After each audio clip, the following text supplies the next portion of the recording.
Okay, now we're going to try some questions from the past papers about this standard deviation, and you see that there's a coded data situation over here, a summary of the speeds x kilometers per hour of 22 cars. So that means your n is going to be 22 over here.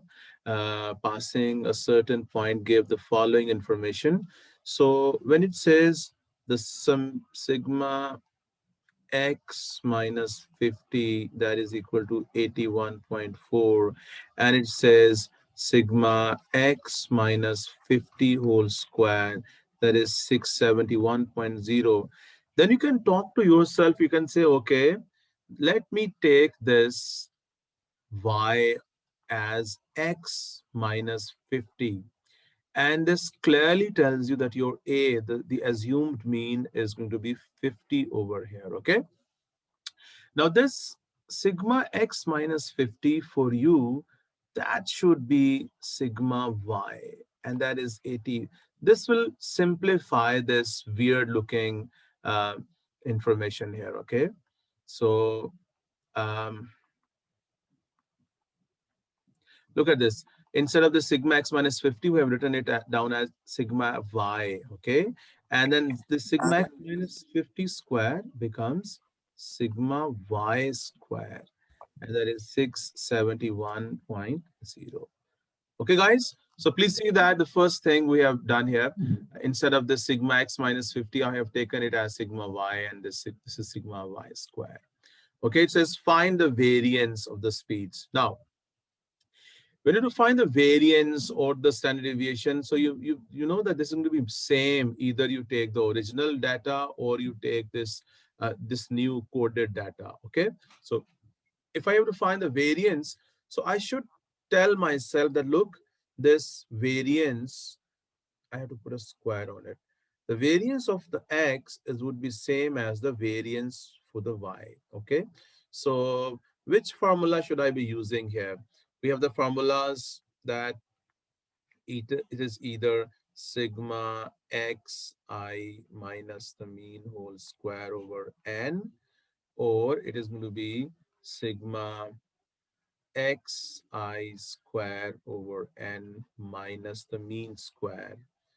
So yeah, which formula would you think? The upper one or the lower one we should be using? Hmm? Yes, guys, this upper one or the lower one? Hmm?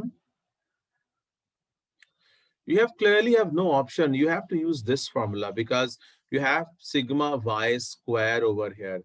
You don't have like sigma y minus the mean and blah, blah, blah. Okay.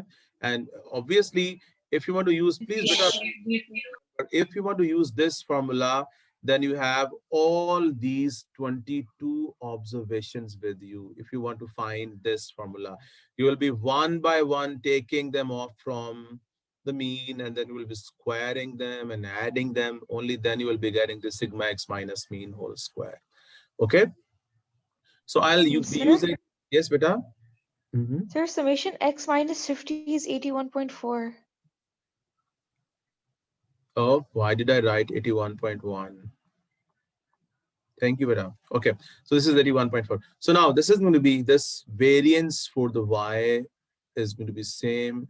Oh, I don't need to put that square root here. Okay, so this is going to be sigma y square over n and minus this, the mean of the y square.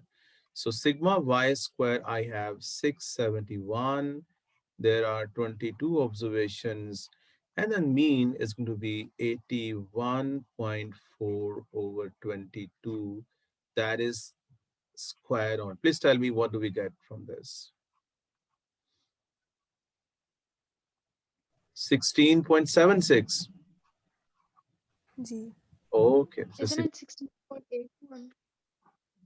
come on, yaar. What is this? Is it 16.76 or 16.81?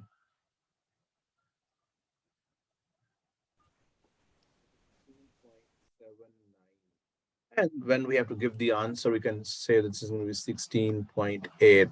That is how you will be writing your answer, okay? So the variance over here, you see, it doesn't say the variance of the original data or the variance of the coded data, because he knows that the variance remains the same.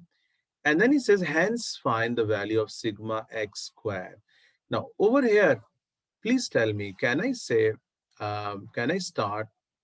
saying that, okay, look, the variance of the coded data is same as the variance of the original data. Can I say that? Yes, Bacho? Hmm? I should be allowed to say this. I have just told you that the variance remains the same. It's only the mean where you have the difference between the values. Okay. Now, this we have already calculated, that is 16.79. This can be written as sigma x squared over 22 minus its mean. If the mean of, what is the mean here? Let's find the mean of the coded data. Just give me a minute. Let's find the mean of the coded data. Yeah. So the mean of the coded data is going to be, please tell me quickly, what is this? 81.4 over 22. And then, okay, 3.7. this is 3.7. What is what is the original data? I mean, original mean then? 53.7. Very good, Jeetu Roberta. That is 53.7 because you have added this 50 into it. Okay. So now I'll have to write here, this is minus 53.7 square. So we started by saying that the variance of the coded data is same as the variance of the original data. Okay. We had already calculated this, and through this you will be able to find your sigma x square, which is going to be, so that is how you find the sigma x square. Now, are you convinced that why did we have to use the coded data over here? Hmm? Can anyone justify that? Why did we use the coded data? Why didn't we use the original values to find the mean and the variance thing? Hmm? Yes, anyone? Look at this. There are 22 cars passing on. Uh, there is a certain point. ठीक है ना? So obviously the speeds are going to be around maybe in 100 or 80s or 90s. So lighten up the, just to decrease the values of these speeds, 50 has been taken out from all those speeds. Okay, just to um, facilitate our working. Guys, do you understand this? That why the coded data has been used here? क्यों भाई? Yes, sir. है ना? Okay, now let's move to the next question then. So we have a question from Juno 9. Okay, it's sixth question. Uh, let's quickly find this A and B. I think we've done this already, this A and B wala part, hai na, if you remember. This is 210 plus 344. 344 plus 78 is this. 422 plus 72. That A was, remember, that was 494. 494. And then 494 plus B is 540. 494 plus B, that is going to be 540. So this B is going to be 46. Yes.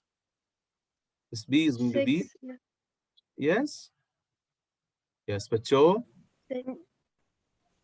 Isn't it 46? Ji sir, Yes, sir. 46 है. Okay, this B is 46. Okay, I'll be doing this fourth part here. It says calculate an estimate of the mean and standard deviation, blah, blah, blah. Okay. So now let's add some columns into it. And then, okay, I don't need this cumulative frequency here. So I'll be just covering this. Okay. And I will be adding some columns here. Now this is going to be a column for the mid values. Okay. Then this column for the squares, maybe fx, then the square, and then the fx square. Okay. And here, and we shall be needing the sums.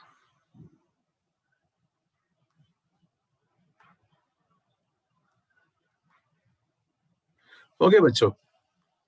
So I'll be giving you these values here and you will be finding it yourself. So here will be your x, that is your mid values. Okay. Here you will be finding, this is your frequency. So you will be finding fx. Then you will be squaring all these values here. So that would be x square. Okay. And then you will find fx square. Okay, so I'll be doing one column for you. The mid value for this group is 5. Fx is going to be 1050. X square is going to be 25. 25 into 2 is 55,250. Okay, you will find all these values, okay? And your mean would be sigma fx over sigma f, and then you have to find the standard deviation. Okay, your standard deviation would be, you see, you have to show all this working. This is sigma fx square over sigma f minus mean square. Now please do this. So I have written all these values here. You have to write all these values, guys. This is a part of your working. Okay, so now I have to give the mean first of all. So this mean would be, I'm just going to write it here. This mean is going to be 9830 over 540. So that is 9830 divided by 540. So that is going to be 18.2. That is 18.2. Now, when you're finding this standard deviation, please use the exact values. Don't use the rounded values here, okay? So this is 287,350 over this 540. And instead of using this value, you write this exactly. This is 9830 over 540. Please use this like this because you can lose a mark if you just use this rounded value here. Okay, so this should be, so that is 14.2. This much is the standard deviation. Okay, these many minutes. So you see that there are 4 marks for this. So obviously there will be 1 mark for the mean and 3 marks will be for finding the standard deviation of this grouped frequency distribution. You see the formulas are same as we have the formula for the frequency distribution. You only have to find the mid values over here. Okay, guys, I'll be doing some more questions with other groups, and then there would be a plenty for you people to see that how the mean, the standard deviation, the variance can be calculated when you have the raw data, the frequency distribution, the group frequency distribution, or even you have the coded data, the way we did this in our last question. Okay, so thank you very much from this session. Allah Hafiz.